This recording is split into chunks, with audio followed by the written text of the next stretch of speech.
Rivers State political crisis took another dimension yesterday when the youths of the state took over the local council's premises, insisting that the tenure of the local government chairman have elapsed. However, opposition federal lawmakers under the aegis of G60 have described the attempt by 23 former local government chairmen in Rivers State to forcefully retain their seats after the constitutional expiration of their 3-year tenure as a treasonable act. Rising from an emergency meeting on Tuesday, the group called on the Rivers State government to immediately prepare treason charges against the local government chairmen and their sponsors over the committal of the alleged act. The lawmakers accused the former local government chairman of breaching the provisions of the Criminal Code and the Nigeria Police Act, stressing that the Constitution frowns at anybody or group of persons that attempt to unlawfully occupy positions of power or forcefully attempt to take over government in any part of Nigeria.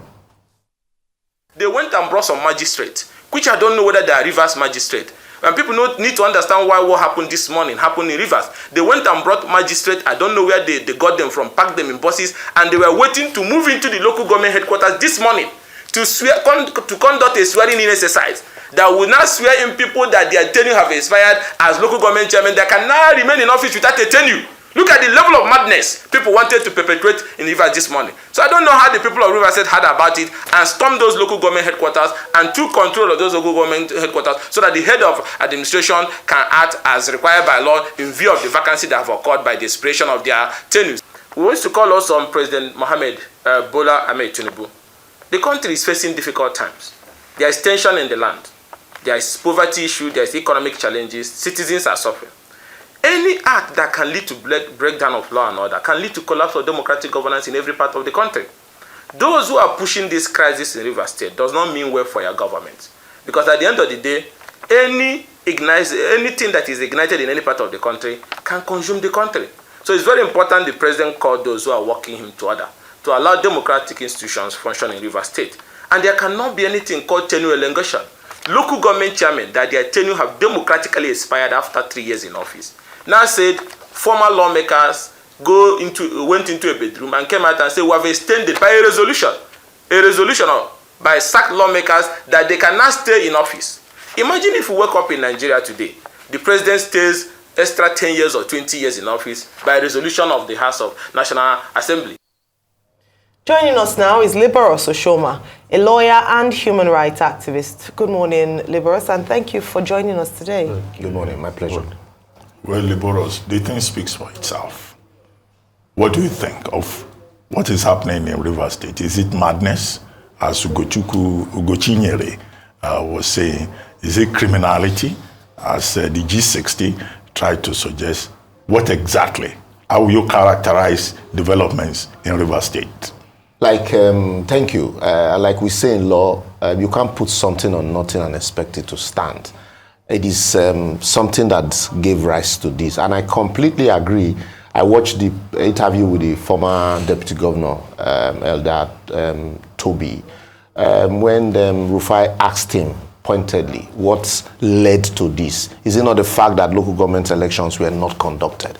Assuming local government elections were conducted before now, there won't be all of this, trying to hold on to a position that had expired. So this attitude of encouraging governors to use caretaker committees is also illegal. In the same way, it's a way of extending tenure. It's an indirect way of extending tenure. Or, imposition. Let me use the word imposition. So, because Section 7, even though Section 7 clearly states that a democratically elected local officers shall be encouraged at the local government, it did not create room for local government caretaker committees or mayors or liaison officers, as some state governors would want to call it. As we speak now, today, Rivers State just joined as the 18th state without local government, elected local government officials. It shouldn't be encouraged in Nigeria. Like Ugochinyere has said, assuming the president or the National Assembly now says, okay, they sack state governor or state government tenure had expired, and so they imposed caretaker committees. Would there be chaos? Would there be anarchy that we're all trying to run away from? But there's a point I made earlier when we were discussing this same topic under headlines. I said for the president, Section 135 sub 3 allows the National Assembly to extend the tenure of a president for 6 months. But that is when Nigeria is physically involved in war. In war. Okay, can the same principle be adopted at the state level, where a state house of assembly can say, well, because the governor has not conducted the election, we are extending for 6 months. But in discussing this, you also need to look at the provisions of Section 91 of the Constitution that provides for the membership of the State House of Assembly. At least 24 members and not more than 40 members. So in this case, there is a crisis in the State House of Assembly in the state. So the 23 people that allegedly elongated tenure, there is a case in court on the legality or otherwise of the validity or otherwise of their membership. So until that matter is decided, you can't say that you have passed a law, vetoed a law, and extended the tenure. And even if, let's assume it without considering they have the powers, the issue here is there a crisis that would warrant such extension, a blanket extension for all of them? Is there a crisis that made it practically impossible to conduct local government election in Rivers State? The answer is no. There's no such crisis. Local government election can be held, can be conducted. So this attempt at extending local government tenure, contrary to provisions of Section 7, it's an aberration. It should not be encouraged. And then also, the attempt to consistently impose local government chairman all in the guise of caretaker committee, where lawmakers smuggle in a section granting the governors the power to conduct local government election as at when practicable. It's also anti-democratic and should be discouraged. We have criticized so many states for failure to conduct local government election, and Rivers State shouldn't be an exception, even though, because the way they are going, I also listened to the other statesman, saying, accusing you of, or surreptitiously accusing you of maybe encouraging the National Assembly. But the way they are going, you have some members here and some other members here. Can 3 lawmakers validly constitute the National State House of Assembly by virtue of Section 91? The other members, if it is heard that they are no longer members of the State House of Assembly, can 3 lawmakers under this law validly take decisions, screen members, pass budget? So as I speak now, those 3 members are screening caretaker committees today. So this is the saddest part of our democracy, and sometimes when you see other statesmen, depending on the side they supporting this aberration, that's where democracy will not grow in Nigeria. There is no way you can take governance to the grassroots without conducting a duly democratic, without having validly elected local government officials, because that's the government that's closer to the people. But unfortunately, the Constitution just simply says, permit me to read for the benefit of our listeners, just simply says Section 7, the system of local government by democratically elected local government council is under this Constitution guaranteed. And accordingly, the government of every state shall, subject to Section 8 of the Constitution, ensure their existence under a law which provides for the establishment, structure, composition, finance, and functions of such councils. It didn't talk about the fact that the State House of Assembly can sack them, or that the governor can sack them, just like the way they do. A governor comes into office and you sack a duly elected local government. It's also an aberration. And you remember the Supreme Court decided that matter in the case of Fayemi, Ekiti State, and Argon. When Fayemi came on board and sacked an entirely duly elected local government, that they were the election that brought them into office, as if the executive was now a court, that the election that brought them into office were flawed with irregularity. And the court said no, that the governor has no such powers. But we still see these governors do it. And if a local government election had been conducted, no matter how imperfect that local government election would be, we all know what they do is selection. But at least it was a democratic process. And so somebody now wanting to stay put, won't be there. So those that could go for a re-election would go. If they are voted, fine. If the people decide to say, no, we don't want you, then so be it. But this attitude of waiting till the tenure ends and then, you now begin to say, some people will say, want to stay put. A law has extended our tenure. And then you say, no, you can't stay put. It's truly a recipe for chaos. And so we should blame both parts for allowing this to happen. Thank you so much for your balanced view on this, because this is something we've been trying to talk, and they say, oh no, you're supporting this side, you're supporting the other side, if we say it this way. Now let's dial back, because in order to prevent this from happening again, we must look at the root cause, and that's why we look at even the fact that elections were not conducted when they were supposed to be conducted. Who ought to have checked at that time? Because it almost seems like it's after the fact. Well, now that there's chaos, we're now going back to say, oh, why weren't elections conducted? In cases where there's no war, as there was in Rivers State, there's no reason justifiable to not conduct an election. Who then, what process is there to ensure that this happens or is checked? Every state has state electoral commissions. You're laughing. They all have, no matter how imperfect. It's called independent. Really? Independent.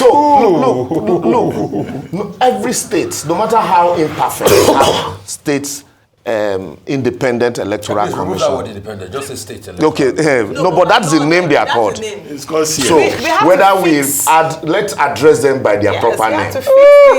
No matter how imperfect, it is their responsibilities and their duties to conduct local government election. And so, if you go down further, section 7, it also spells out how these elections shall be conducted. And do you know that the Constitution makes copious provision for the conduct of local government election? So, but unfortunately, this, like Rufai had, even though not saying it, has identified, this State Independent Electoral Commission look at the body language of the state governors before they begin to plan for election. And in some cases, they have even no budget. No, the independent... The state's independent electoral... The independent ones, they look at the... They look at the body language of the state governor. Until the state governor announce the conduct of state election, they do not even budge. So imagine a situation where INEC will be looking at the body language of Mr. President or the National Assembly before, setting up registration process or setting up conduct of elections in states where the tenure of the executive is expiring. There'll be so the responsibility squarely rests on the lack of independence of the state's so-called independent electoral bodies. So how do we make them truly independent? That's why the first step now, it's this section 7 just leaves that independence in the hands of the states. So we have to go back to the law. So we have to go back to the law.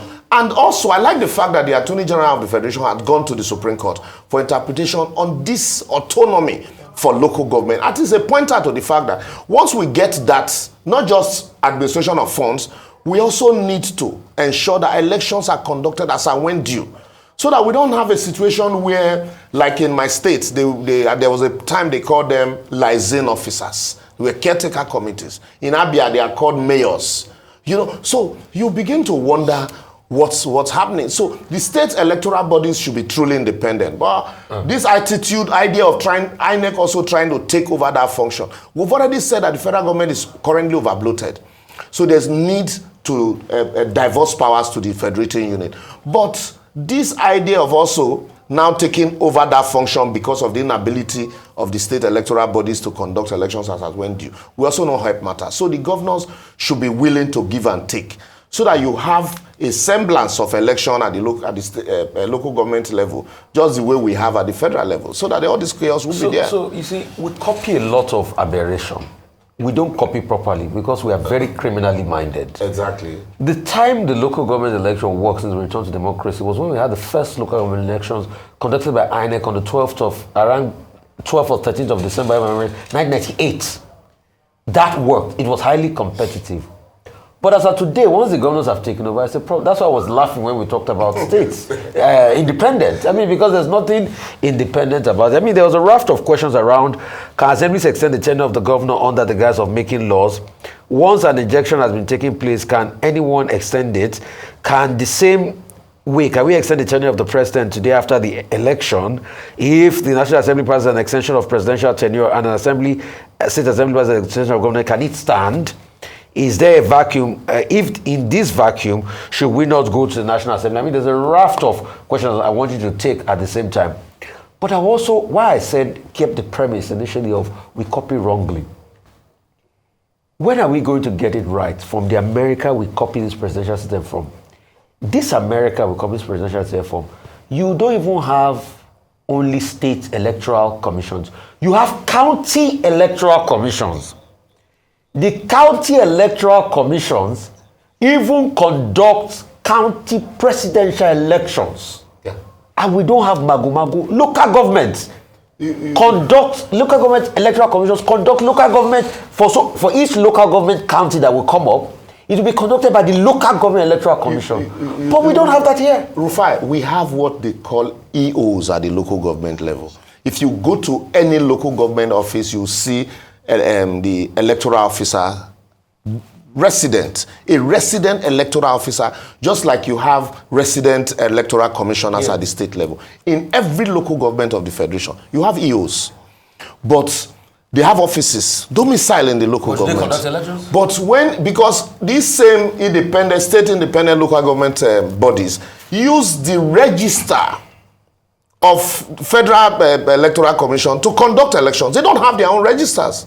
It is the register of INEC that they use to conduct election. It is the register of INEC it is the same card that INEC gave to you that they use to conduct election by the state electoral bodies.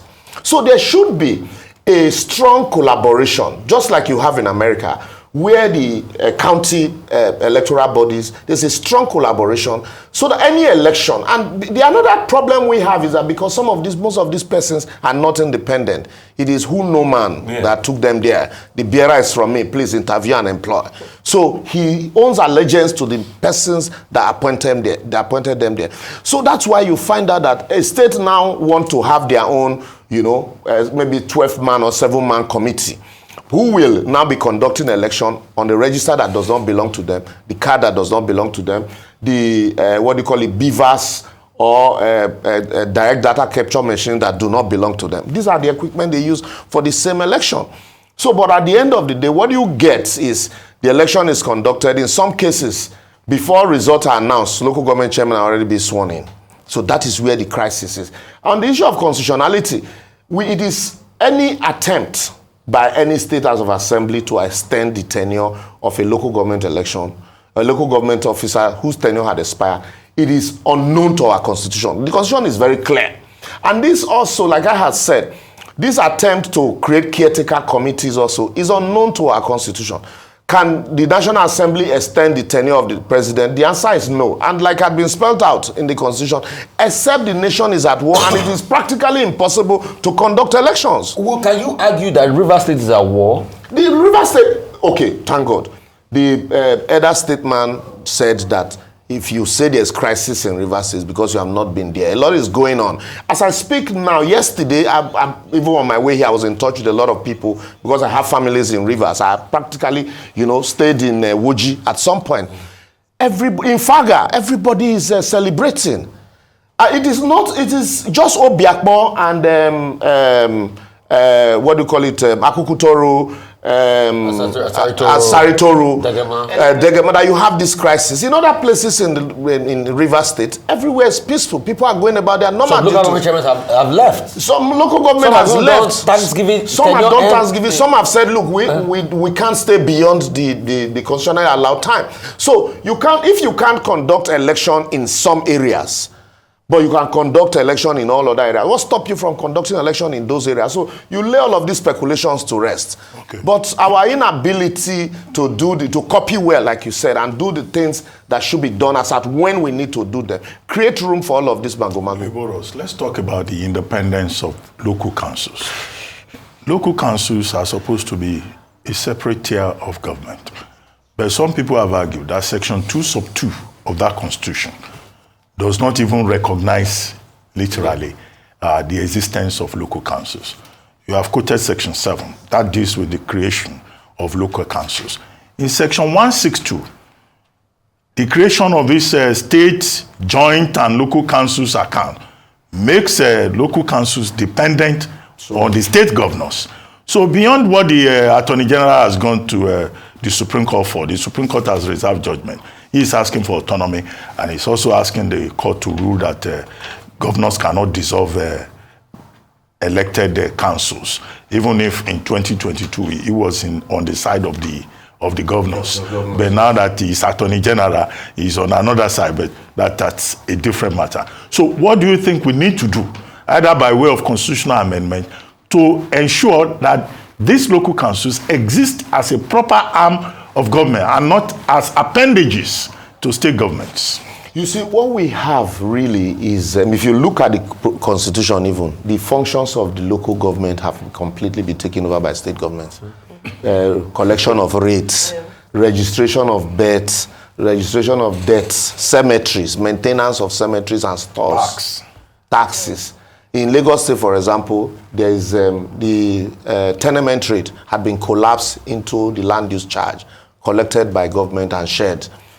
So almost every local government in Nigeria now has been reduced to salary-paying agencies. And the constitution is strictly defective in as far as the creation of local government or administration of local government is concerned.